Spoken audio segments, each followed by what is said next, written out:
Avant que nous l'avancions, nous allons implorer la présence de Dieu dans une prière, après quoi nous allons exploiter la parole de Dieu. Nous allons nous baser en Actes des Apôtres. Nous allons prier. Notre Dieu, source de tous les biens, nous nous humilions devant toi. Nous réclamons le soutien divin. Que le Saint-Esprit vienne nous enseigner et qu'il nous explique ta parole. Que tes saints anges viennent se joindre à nous et versent toutes les bénédictions sur nous, Père. Nous te remercions que tu ne cesses de parler à ton peuple et nous te rendons grâce parce que tu es prêt à nous bénir, que ta parole trouve sa place dans nos cœurs, que la compréhension nous soit accordée par ta grâce. Donne-nous une meilleure façon de transmettre ce message pour que cette parole nous mette en place de nous préparer pour ton royaume. Nous te le demandons au nom de Jésus. Amen. Je voudrais vous demander d'être attentifs pour bien suivre la parole de Dieu. Nous allons lire la parole de Dieu dans 2 chapitres du livre des Actes des Apôtres. Il s'agit du chapitre 4 et du chapitre 5. Ces 2 chapitres renferment un message important et particulier pour nous aujourd'hui parce que ce qui s'est passé au temps de Jésus doit se passer de nos jours également. Quand nous lisons le chapitre 4, nous y trouvons l'histoire de Pierre et Jean. Après avoir guéri un boiteux, les sacrificateurs et les sadducéens furent mécontents de leur enseignement et ils les prirent ils les jetèrent en prison. La guérison d'un boiteux a rendu les chefs furieux, raison pour laquelle ils les ont tabassés et menacés très méchamment. Mais au verset 14, ils voyaient devant eux l'homme guéri et ils n'avaient rien à répliquer. Alors, ils les relâchèrent. Nous allons lire à partir du verset 13. Lorsqu'ils virent l'assurance de Pierre et Jean, ils furent étonnés, sachant que c'étaient des hommes du peuple sans instruction, et ils reconnurent pour avoir été avec Jésus. Mais comme ils voyaient là auprès d'eux l'homme qui avait été guéri, ils n'avaient rien à répliquer. Ils leur ordonnèrent de sortir du Sanhédrin. Ils les délibérèrent entre eux et disant, « Que ferons-nous à ces hommes? Car il est manifeste pour les habitants de Jérusalem qu'un miracle signalé a été accompli par eux et nous ne pouvons pas le nier. » Mais afin que la chose ne se répande pas davantage parmi le peuple, défendons-leur avec menace de parler désormais à qui que ce soit en ce nom-là. Et les ayant appelés, ils leur défendirent absolument de parler et d'enseigner au nom de Jésus. Au verset 10, il y a les mots suivants. Pierre et Jean leur répondirent, « Jugez s'il est juste devant Dieu de vous obéir plutôt qu'à Dieu, car nous ne pouvons pas ne pas parler de ce que nous avons vu et entendu. » Ici, les serviteurs de Dieu ont dit les mots très importants. Les chefs savaient qu'ils les terroriseraient d'une manière aussi simple, mais ils s'étonnèrent de voir qu'il s'agissait des hommes très fermes, de façon qu'ils décidèrent de les menacer et de les laisser partir. Au verset 23, après avoir été relâchés, ils allèrent vers les leurs et racontèrent tout ce que les principaux sacrificateurs et les anciens leur avaient dit. Lorsqu'ils l'eurent entendu, ils élevèrent à Dieu tous ensemble et dirent, « Seigneur, toi qui as fait le ciel et la terre et la mer et tout ce qui s'y trouve, c'est toi qui as fait par le Saint-Esprit, par la bouche de notre Père, ton serviteur David.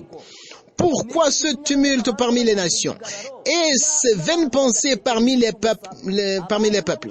Les rois de la terre se sont soulevés et les princes se sont lignés contre le Seigneur et contre son nom. » Au verset 27, il y a les mots que j'aime. « En effet, contre ton saint serviteur Jésus, que tu as oint, Hérode et Ponce Pilate se sont lignés dans cette ville avec les nations et avec le peuple d'Israël. » Au verset 28, « Pour faire tout ce que ta main et ton conseil avaient arrêté d'avance.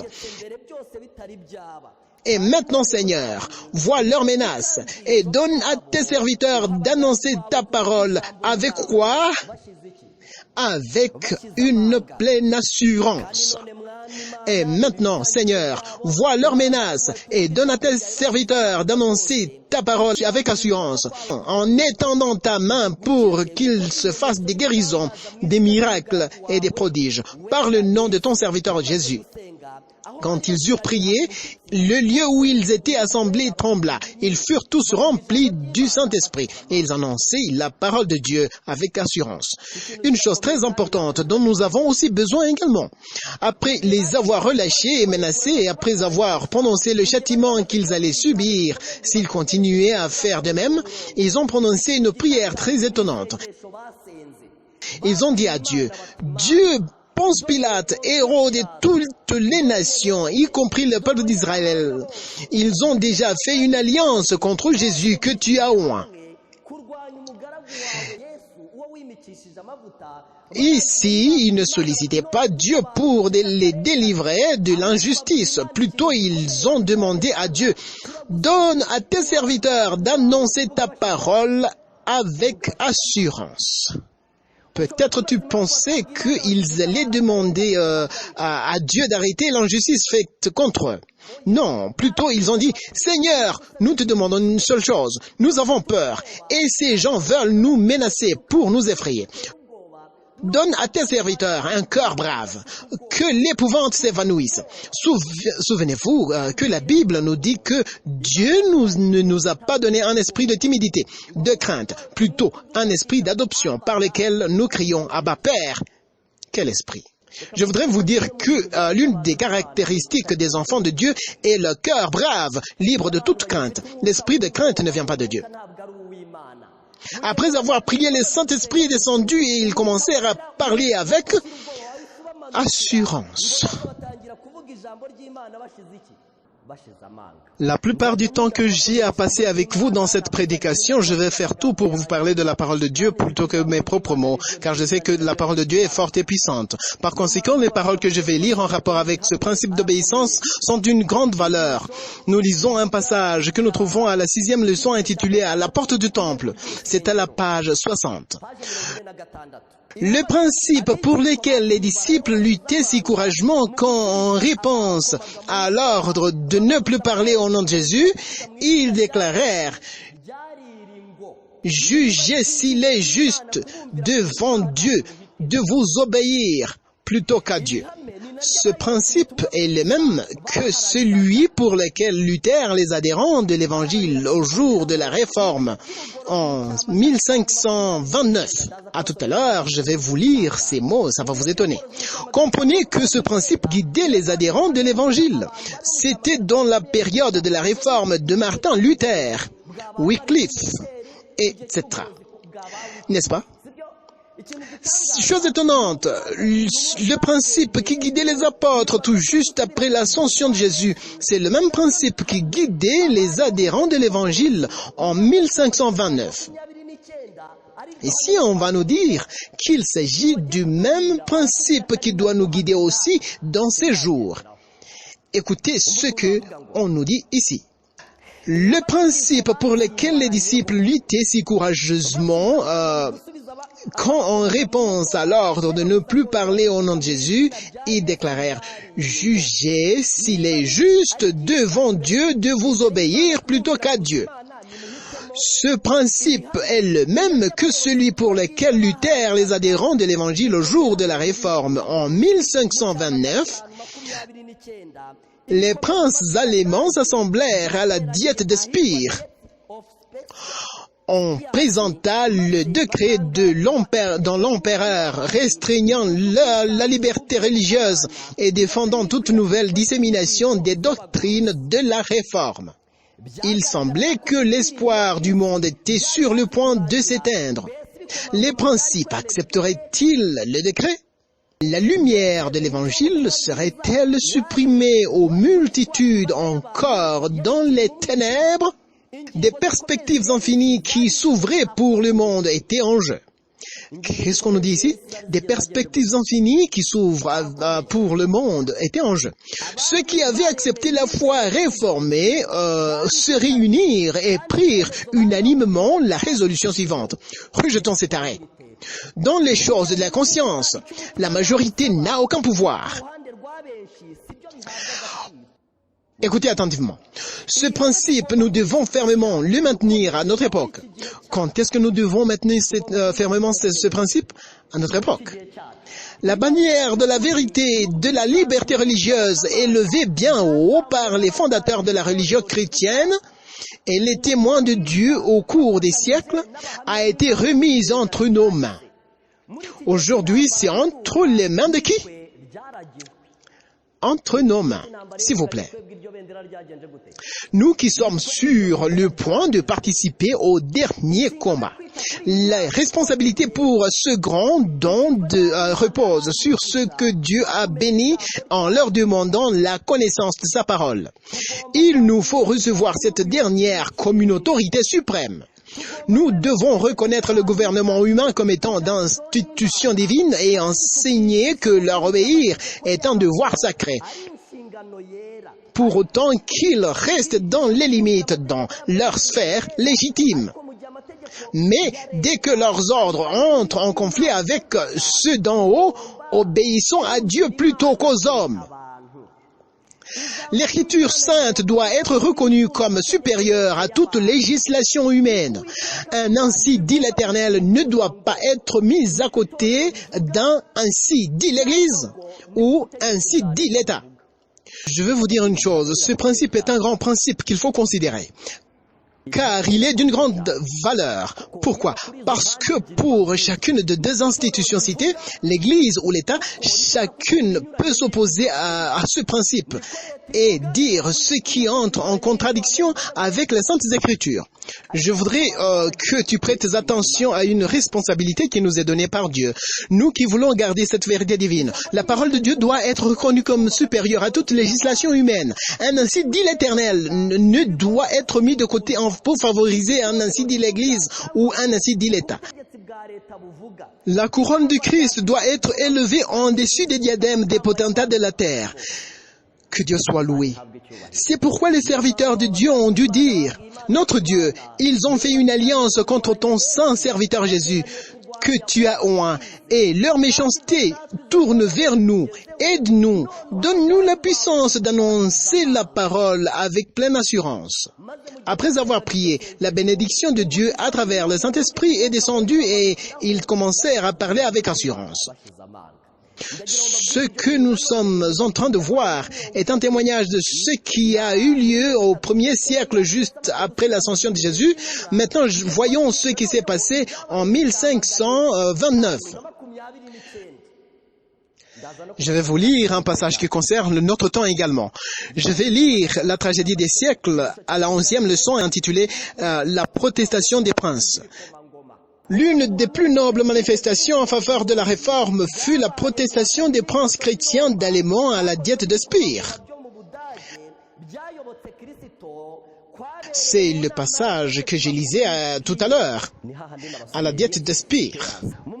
C'était en 1529. Le courage, la foi et la fermeté de ces hommes de Dieu ont assuré la liberté de conscience au siècle suivant. Ici, il s'agit de notre siècle. Cette protestation mémorable, dont les principes constituent l'origine même du protestantisme, donna son nom aux adhérents de la Réforme dans le monde entier. Je veux vous dire quelque chose, mais avant tout, je veux vous proposer cette question.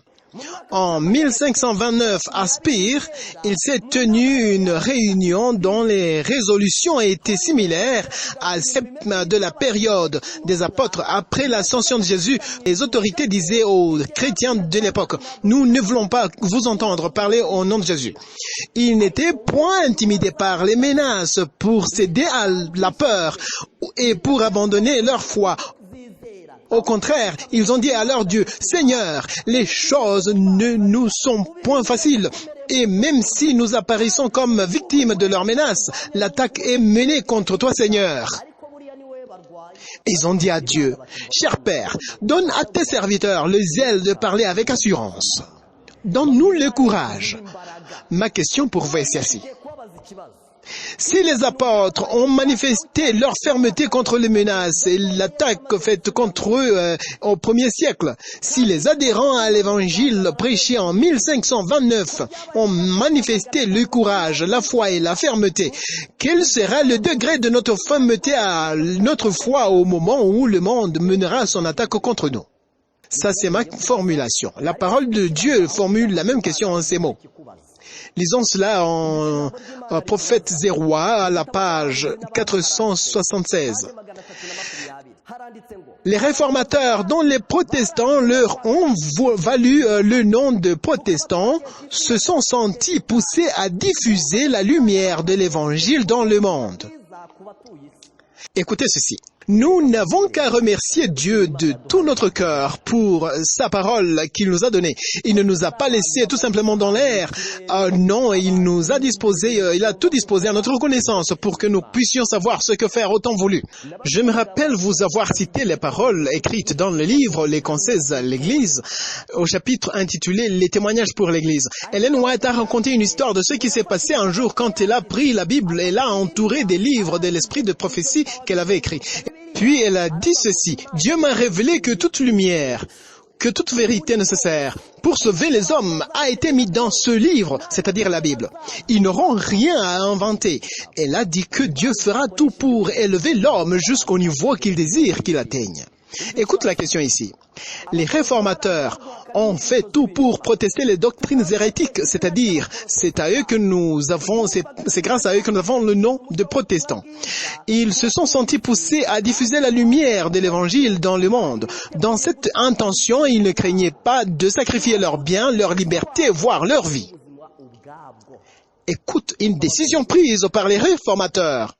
N'est-ce pas la même chose que les apôtres du 1er siècle? Voilà une décision commune pour les deux groupes. Ils refutaient toutes les doctrines hérétiques et ainsi ils étaient prêts à sacrifier leurs biens.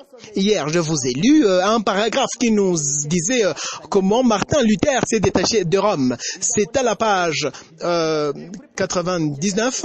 On nous disait que tout homme prêt à annoncer l'évangile au monde doit s'apprêter à une mort soudaine à tout moment. C'est ce qui est écrit à cette page-là. Il doit s'apprêter à faire quoi? Mourir à n'importe quel moment. Dans ce livre, nous lisons ce qui suit encore. Il doit s'apprêter à sacrifier ses biens, prêt à les relâcher. Chaque personne qui se sent se tenir dans la place de celui qui n'avait point où poser sa tête, la question qui lui concerne est celle-ci. Les réformateurs ont tout fait pour protester les doctrines hérétiques, d'où l'origine du nom protestant. Ils se sont sentis poussés à diffuser la lumière de l'évangile dans le monde. Dans cette intention, ils ne craignaient pas de sacrifier leurs biens, leur liberté et même leur vie. Et malgré la persécution et la mort, l'évangile était proclamé au près et au loin. La parole de Dieu était annoncée aux riches, aux pauvres, aux humbles, aux grands et aux savants et aux ignorants. Je veux poser la question suivante. C'est une question importante qui va partir de deux histoires racontées déjà. La question est celle-ci. Après avoir revu les deux histoires, alors que nous approchons la fin de toute chose, sommes-nous aussi fidèles à notre mission que les premiers réformateurs? Je veux que vous pensiez à ceci. Quand est-ce que la bataille est violente? Est-ce qu'elle est moins féroce à la fin comparativement de son début ou de son plein milieu? Revenons au début de la bataille, c'est au temps des apôtres. Nous disons que c'est le début de la bataille car c'est ici le début de l'Église chrétienne fondée par Jésus lui-même, n'est-ce pas vrai? Pendant la période des réformateurs, la bataille était dans son plein milieu. Aujourd'hui donc, c'est la fin de la bataille. C'est son point final. La fin de la bataille ne peut pas se battre comme son début ou bien son milieu. Toute excellente tactique est réservée à la fin de la bataille. La question qui revient à moi et à vous est celle-ci. Alors que nous approchons la fin de toutes choses, sommes-nous aussi fidèles à notre mission que les premiers réformateurs? Sonnez de la trompette en Sion, publiez un jeûne, une convocation solennelle, assemblez le peuple, formez une sainte réunion, assemblez les vieillards, assemblez les enfants, contre les portiques et l'autel, pleurent les sacrificateurs, les serviteurs de l'Éternel. Laisse-moi vous dire ceci. Notre niveau spirituel est très bas par rapport à la grandeur de la situation qui est devant nous. Les apôtres sentaient la lourdeur correcte de la tâche qu'ils avaient. Quand on leur défendit de proclamer l'évangile, ils ont dit « La vie des hommes est sur une balance et c'est nous qui gardons le message qui puisse les sauver. » La même chose s'est passée aux réformateurs. Ils ont dit « La vie des hommes est en danger et nous en sommes responsables. » Aujourd'hui, nous devons crier partout. Je vous dis franchement, d'ici peu de jours, les prédicateurs se tiendront à la chair pour prêcher et manqueront un mot à dire et vous les verrez pleurer à la chair et sortir bouche bée. Est-ce que vous comprenez le problème dans sa gravité? Sentons-nous sa lourdeur. Si vous arrivez à comprendre bien la situation, faisons ce qui est écrit ici. Sonnez de la trompette en Sion, publiez un jeûne, une convocation solennelle, assemblez le peuple, formez une sainte réunion, assemblez les vieillards, assemblez les enfants, contre les portiques et l'autel, pleurent les sacrificateurs, serviteurs de l'Éternel, et qu'ils disent ceci, Éternel, épargne ton peuple. Une multitude de personnes va périr et certains sont responsables de leur sang. Leur sang est sur leur tête. Au moment où ces gens vont périr, nous avons une grande responsabilité de leur sang. Nous devrions crier et crier encore, de façon que les gens se demandent ce qui s'est passé et viennent voir. Je veux vous dire quelque chose. Ceux qui périsseront, nous vous voyons en train de prêcher, mais vous n'insistiez pas comme il le fallait. Pour cela, la fin du monde n'était pas une chose sérieuse chez nous. Vos paroles n'étaient que les paroles ordinaires. Nous devrions crier. Nous devrions élever très haut nos voix, de façon que tout le monde vienne voir ce qui est étrange chez nous. Les sacrificateurs doivent solliciter à Dieu disant, « Ne livre pas ton héritage à l'opprobre, aux railleries des nations. Pourquoi dirait-on parmi le peuple, où est leur Dieu ?» L'Éternel dit, « Revenez à moi de tout votre cœur, avec des jeûnes, avec des pleurs et des lamentations. Déchirez vos cœurs et non vos vêtements et revenez à l'Éternel, votre Dieu, car il est compatissant et miséricordieux, lent à la colère et riche en bonté. Il se répand des mots qu'il envoie. Qui sait s'il ne reviendra pas et ne se repentira pas, et s'il ne laissera pas après lui la bénédiction. » Cela se trouve en Joël 2. Chers frères, chères sœurs, nous n'avons pas encore compris notre responsabilité même si nous recevons prédication après prédication. Très peu sont en mesure de comprendre la lourdeur de la responsabilité qui est entre nos mains. Ce n'était pas pour rien que les apôtres se sont mis à réclamer devant Dieu disant « Seigneur, la situation devant nous dépasse de loin notre force. Le peuple s'est levé contre toi. C'est nous qui sommes sur le terrain, mais le combat engagé est contre Jésus ton nom. La proclamation de la bonne nouvelle est en danger. Viens nous en aide. » Et ils ont dit à Dieu, « Donne un esprit audacieux à tes serviteurs. Nous avons peur. Pourtant, c'est à nous que tu as responsabilisé cette tâche.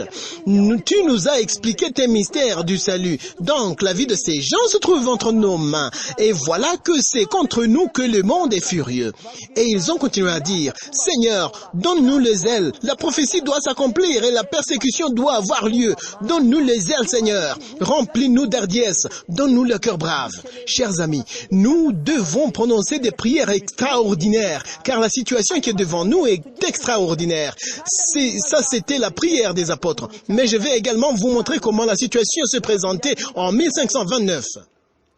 Je vais te montrer un grand piège tendu dans cette période, lequel piège est également tendu aujourd'hui. Je vous ai dit que je vais vous citer les faits de l'histoire qui se répètent à notre époque. Je vais vous dire ce qui s'est passé en 1529, c'est dans le même chapitre. Vous allez confirmer ou infirmer si cela se passe aujourd'hui même. C'est le chapitre 11, intitulé « La protestation des princes ». Je vais vous dire une chose, soit disant en passant. Une chose très particulière pour toutes les prédications qui se font ici. Je ne veux pas me vanter.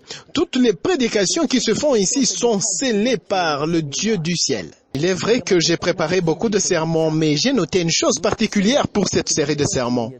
Ils sont tous scellés par le Dieu, je vous assure. Est-ce que vous êtes attentifs, frères et sœurs? Êtes-vous attentifs? Que mon Dieu vous aide. Continuons et lisons les mots qui sont dans le chapitre 11 intitulé « La protestation des princes ». À la page 208, je vais vous dire ce qui a eu lieu dans le passé. C'est en 1529. Ici, je vais lire les paragraphes et toutefois, je vais vous indiquer les mots qui méritent notre insistance. Le moment vint pourtant où les rois catholiques s'entendirent pour faire cause commune contre la réforme. La première diète de Spire, en 1526. Rappelez-vous que nous venons de lire à propos de Spire dans le livre Conquérant Pacifique, la première diète de Spire en 1526. Enfin, je viens de citer deux années différentes, 1526 et 1529. Qu'est-ce qui s'est passé en 1526 et qu'est-ce qui s'est passé en 1529? Toutes les deux réunions ont eu lieu à Spire en Allemagne. Écoute les décisions prises à chaque réunion. La première diète de Spire en 1526 avait laissé à chaque État pleine liberté. À chaque État, elle avait laissé quoi? Pleine liberté. Elle avait laissé à chaque État pleine liberté en matière religieuse jusqu'à la convocation d'un concile général. Mais dès que le danger qui lui avait arraché cette concession fut passé, l'empereur s'empressa de convoquer à Spire en 1529. Écoutez ceci, ils se sont rendus compte que tous les États allaient être remplis des réformateurs protestants à cause de la liberté en matière religieuse.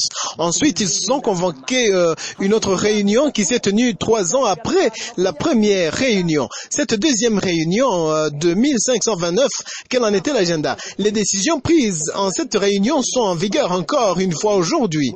Écoutez ce que nous lisons et vous allez me dire si cela a eu lieu aujourd'hui. Cette seconde diète avait le but d'extirper l'hérésie. C'est quelle réunion? Celle de 1529. Ils voulaient extirper l'hérésie. Rappelez-vous qu'en 1526, ils avaient laissé la liberté aux États, aux princes également, voire le public général en général, la liberté partout. Mais quand ils se rendirent compte que tout le monde était en train d'adhérer à la réforme, ils ont convoqué une autre réunion pour arrêter les décisions prises pendant la réunion précédente, n'est-ce pas? Ils ont décidé à lutter contre l'hérésie.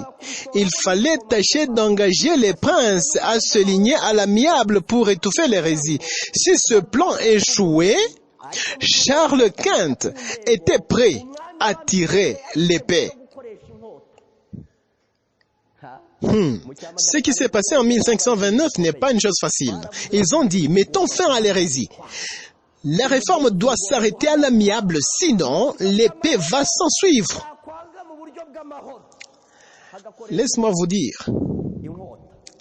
Laisse-moi vous dire qu'il y avait un grand piège déjà tendu. Les adeptes et les auteurs du pape chantaient la victoire, disant « C'est fini avec la réforme ». Leur tête dure, leur attitude opiniâtre.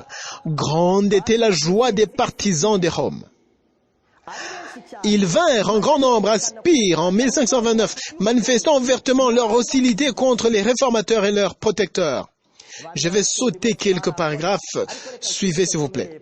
C'est à la page 209. Les prélats exigeaient que les États réformés se soumissent implicitement à la juridiction romaine. Quant aux réformateurs, ils réclamaient de la liberté qui leur avait été octroyée. La liberté octroyée en 1526. Ils réclamaient cette liberté.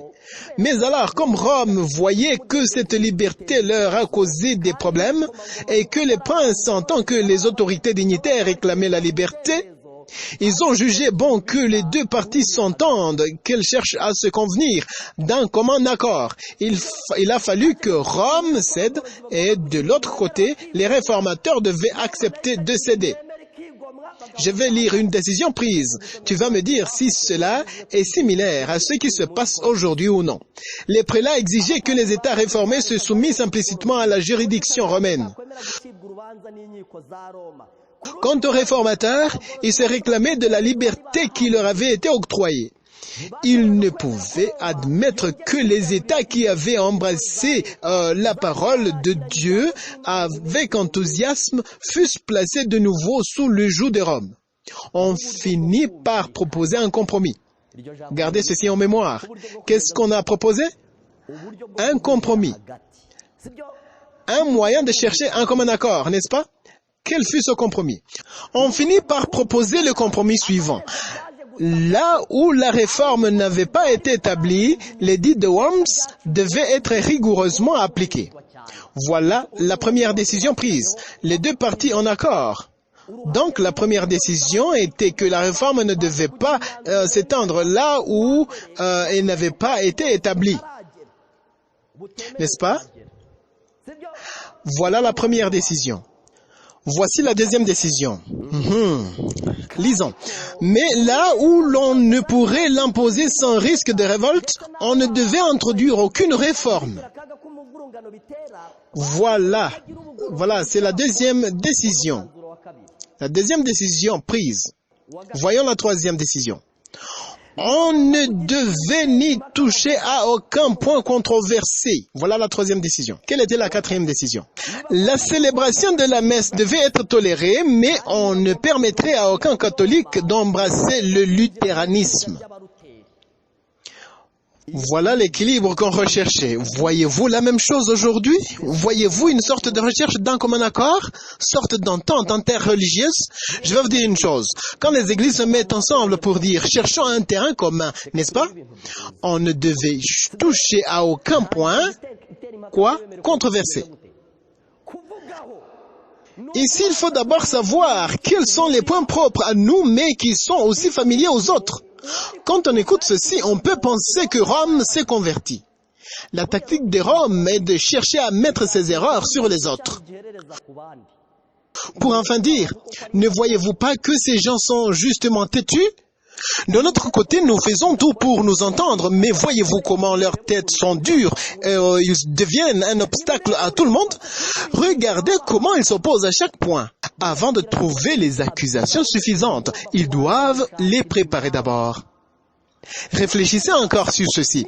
Si on avait décidé que personne ne devait introduire aucune réforme là où elle n'était pas, comment l'évangélisation pouvait avancer? Pour évangéliser sur quel sujet? Et si l'on avait dit qu'on ne devait toucher à aucun point controversé, les sujets d'évangélisation qui restent appartiennent à quelle église? Certainement, il s'agirait des sujets de l'église catholique, car ce sont les seuls sujets qui resteraient.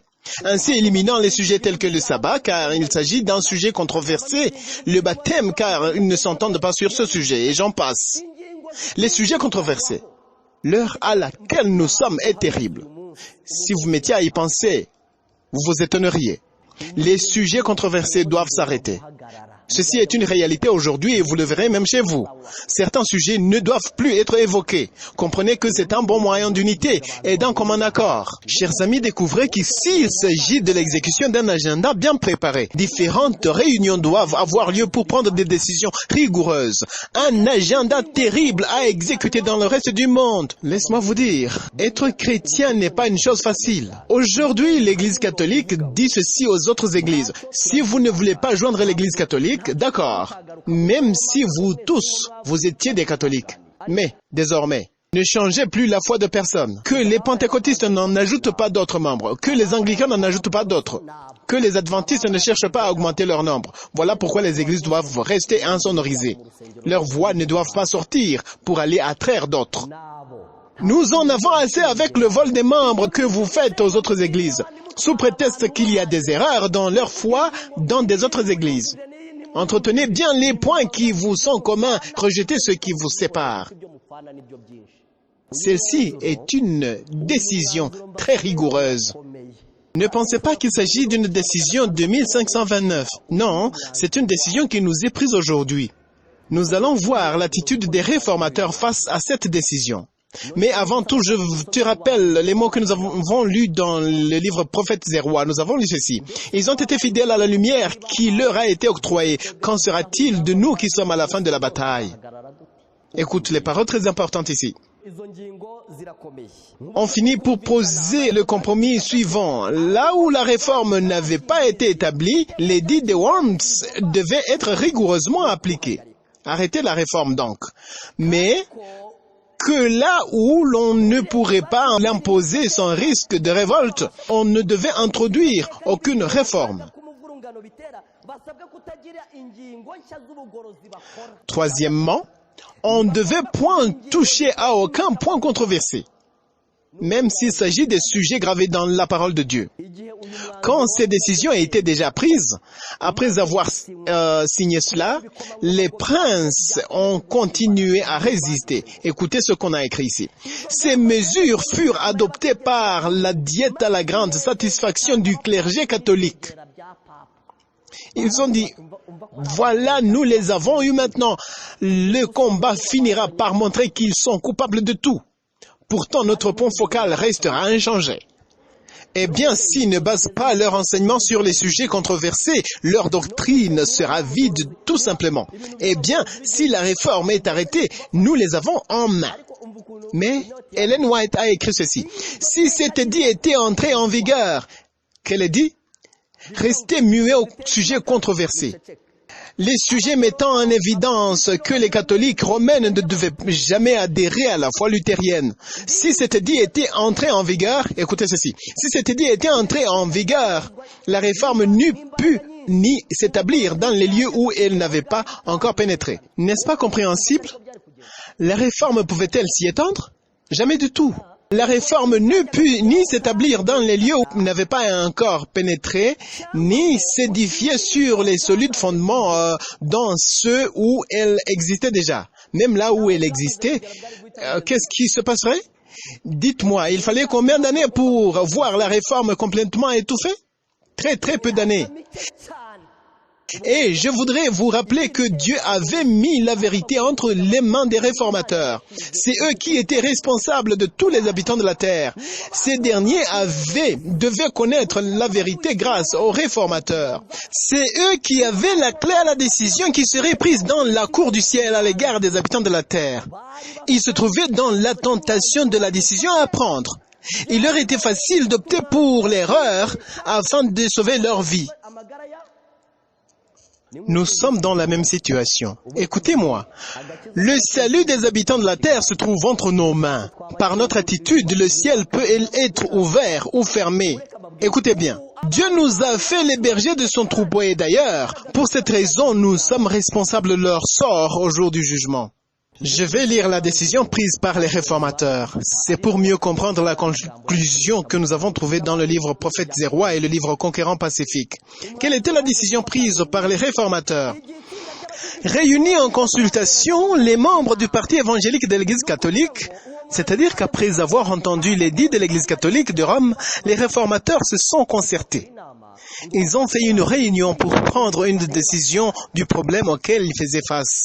Réunis en consultation, les membres du parti évangélique se regardaient avec stupeur. Ils se disaient l'un à l'autre, « Nous sommes en danger, l'ennemi a tiré sur nous et il nous a blessés. » Ils se sont dit ceci, « Finalement, c'est à nous que reviennent toutes les erreurs. Ils vont nous accuser faussement de rigidité. » Ils vont dire que nous sommes très rigides.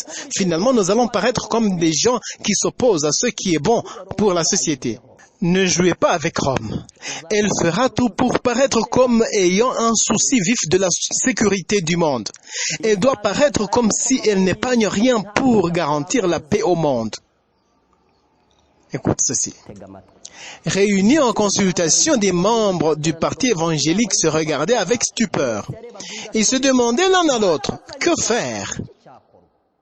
Les réformateurs perplexes. De très graves intérêts étaient en jeu pour le monde. La décision qu'ils allaient prendre causerait de grands problèmes. Ou bien elle apporterait la solution. Un seul mot de leur bouche, une seule signature qu'ils mettraient sur un papier si simple.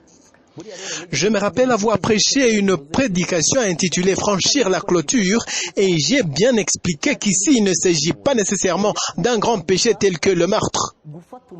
Pas nécessairement. Il s'agit plutôt d'une décision quelconque que tu prends, même si tu ne la mets pas en pratique. Il s'agit aussi de ne pas prendre une décision quand il le fallait.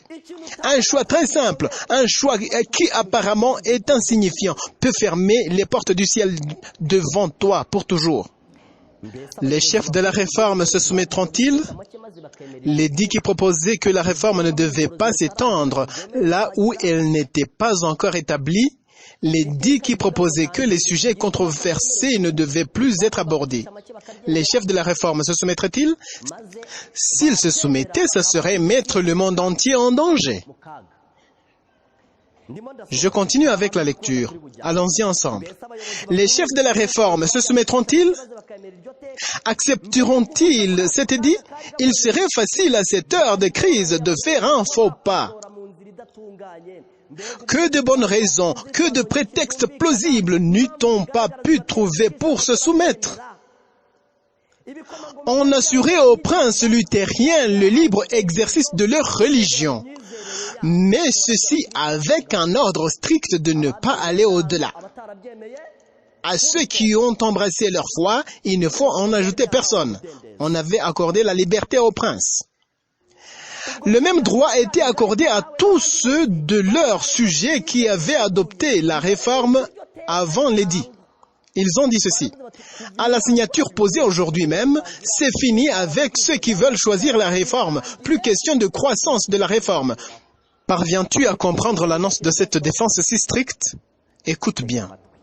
Le même droit était accordé à tous ceux de leur sujet qui avaient adopté la réforme avant l'édit. Cela ne devait-il pas les satisfaire? Combien de périls la soumission n'épargnerait-elle pas? En revanche, à quel danger et à quel hasard la résistance ne devait-elle pas les exposer? Qui sait les avantages que l'avenir peut nous apporter? Eh bien, quelques-uns des réformateurs se sont dit entre eux: acceptons la paix. Ne continuons pas à prouver une résistance. Ne soyons pas si rigides. Voilà qu'ils commençaient à se contredire. Les uns dirent: acceptons la paix. Emparons-nous du rameau d'olivier que Rome nous tend et pensons ainsi les plaies de l'Allemagne. Ils se sont dit: signons l'édit en question. C'est dans les régions non atteintes par la réforme. Dieu ne nous prendra pas pour coupables, car apparemment nous n'avons rien épargné pour faire ce que nous pouvions faire. Il sait tout. Il voit que nous ne le haïssons pas, mais plutôt c'est parce que le monde nous trouble. Signons-le donc. Rappelez-vous ce que je vous ai dit. S'il le signait, toute la terre serait tombée dans les ténèbres, tandis que ces derniers auraient été responsables du sang de toute la terre. C'est le même cas que nous. C'est par de semblables raisonnements que les réformateurs eussent pu justifier une ligne conduite qui eût assuré, à brève échéance, la ruine de la cause protestante, juste après quelque peu de jours, s'ils acceptaient de signer donc. Je vais vous lire la décision qu'ils ont décidé de prendre, une très bonne décision. Ensuite, nous allons revoir la question que j'ai posée tout à l'heure, enfin nous allons conclure. Quelle décision ont-ils prise? Quelles conclusions ont-ils prises après avoir montré la contradiction d'idées? Voilà la décision qu'ils ont prise.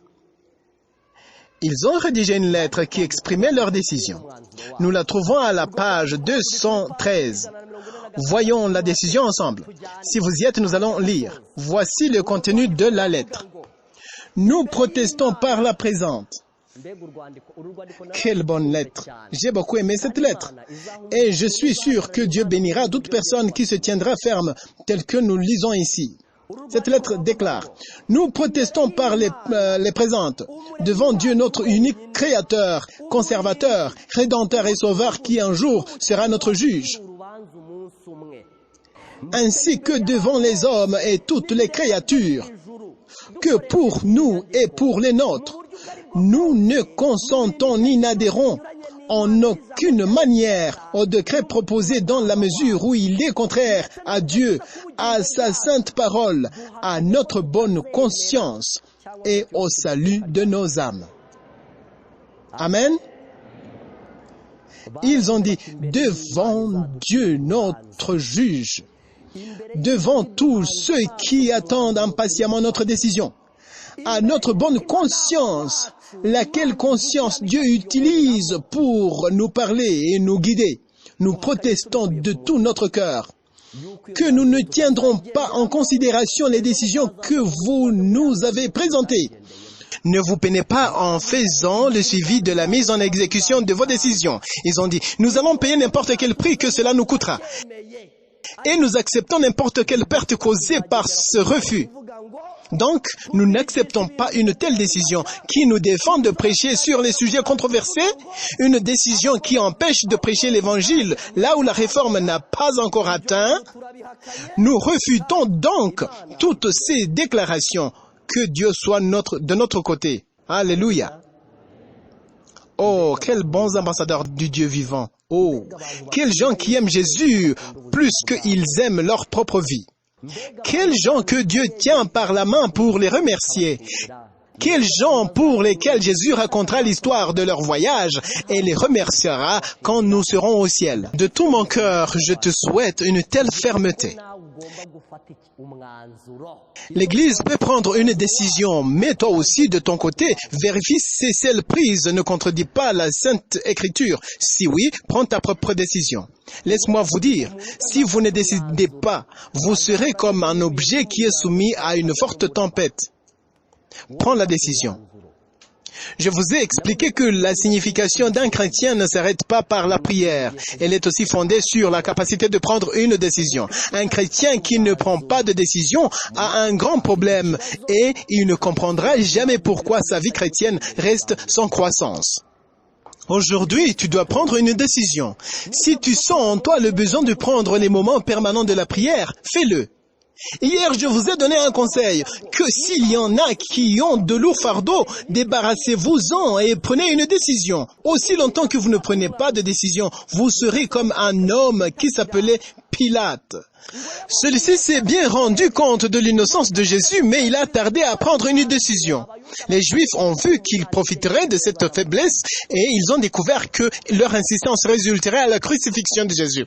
Aussitôt que Pilate découvrit que Jésus était innocent, il devrait le relâcher tout de suite. Se dire qu'il le relâcherait après l'avoir fouetté, voilà ce qui a encouragé les Juifs et qui leur ont donné une certitude qu'il le crucifierait.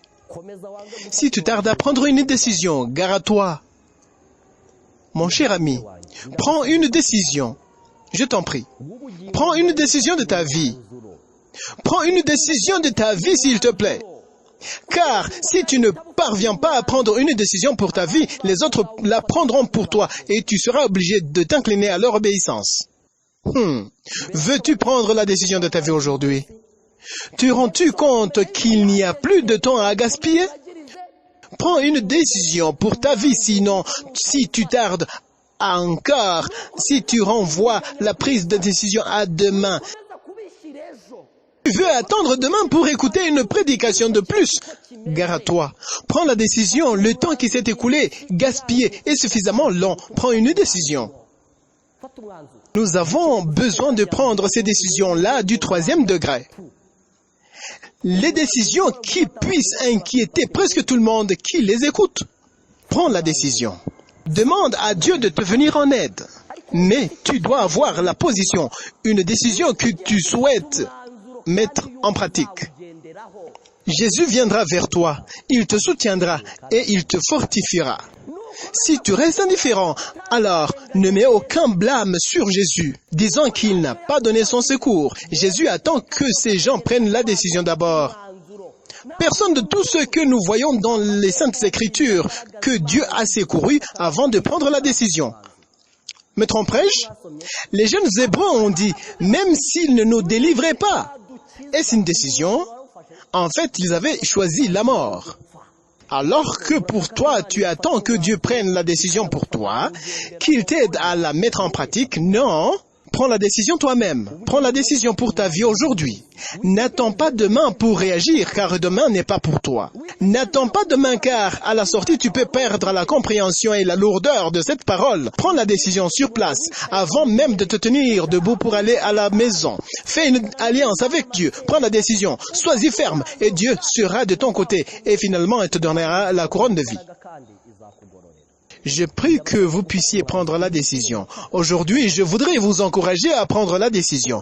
Car, je vous dis franchement que beaucoup de chrétiens succombent faute de ne pas prendre la décision.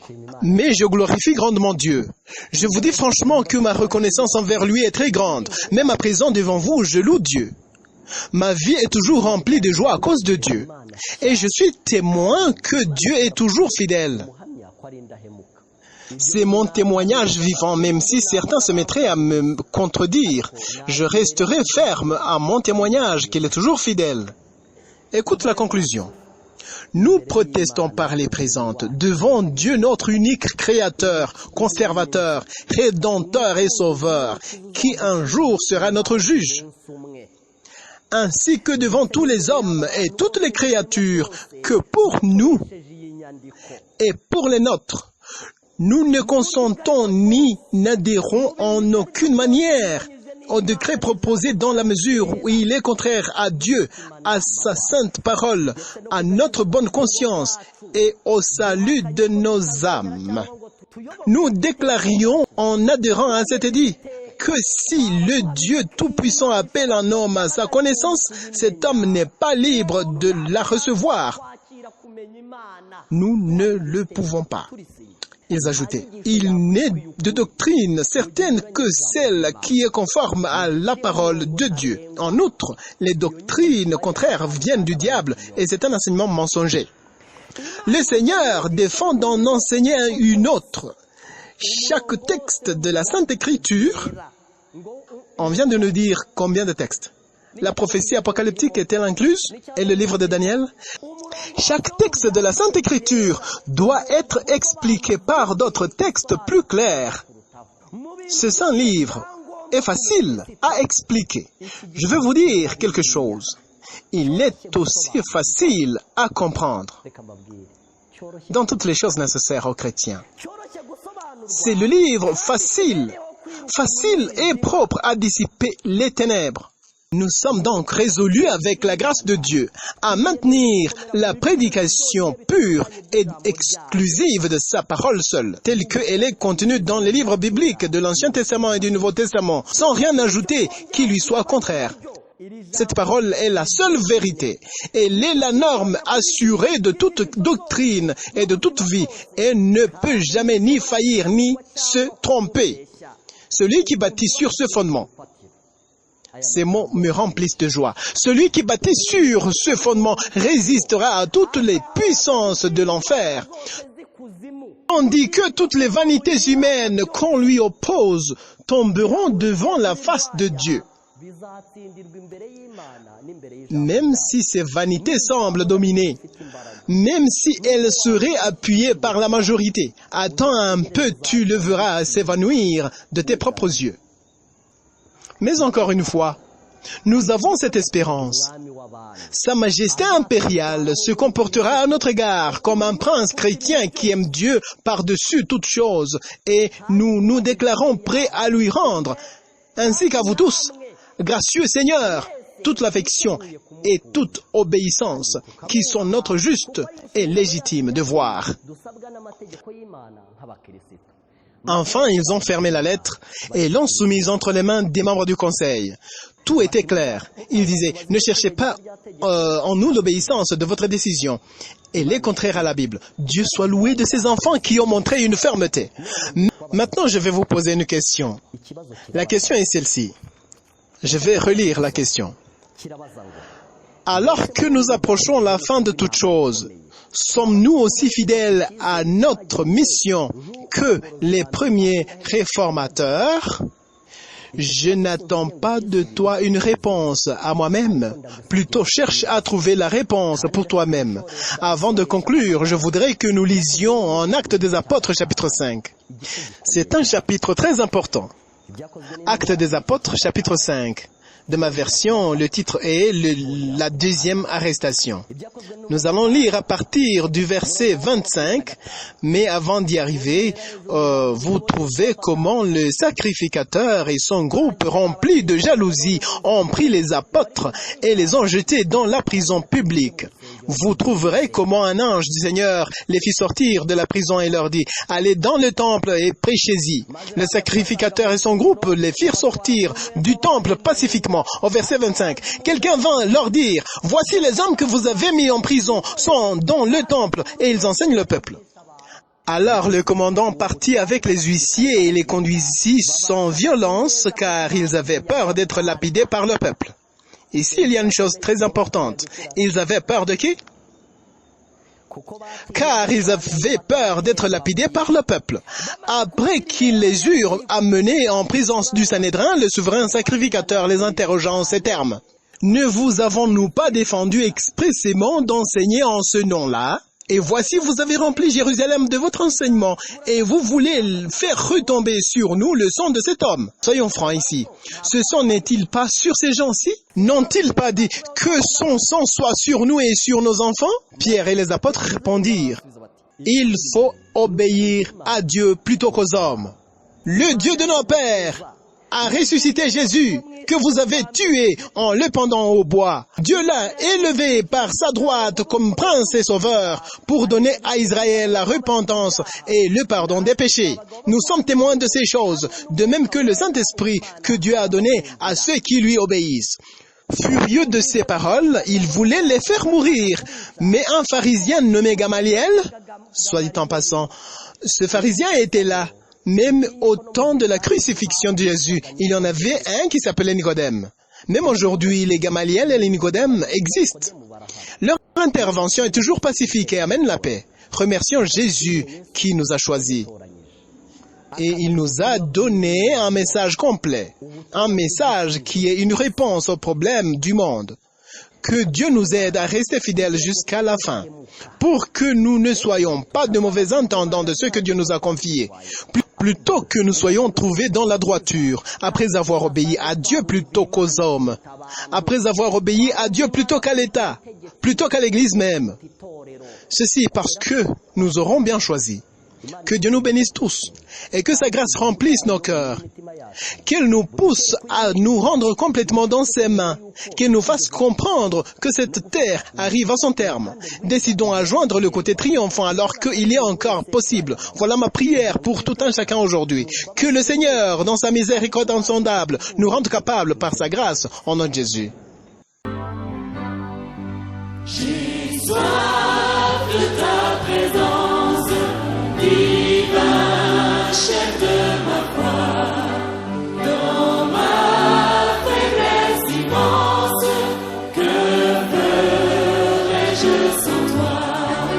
Chaque jour, à chaque heure, oh Jésus.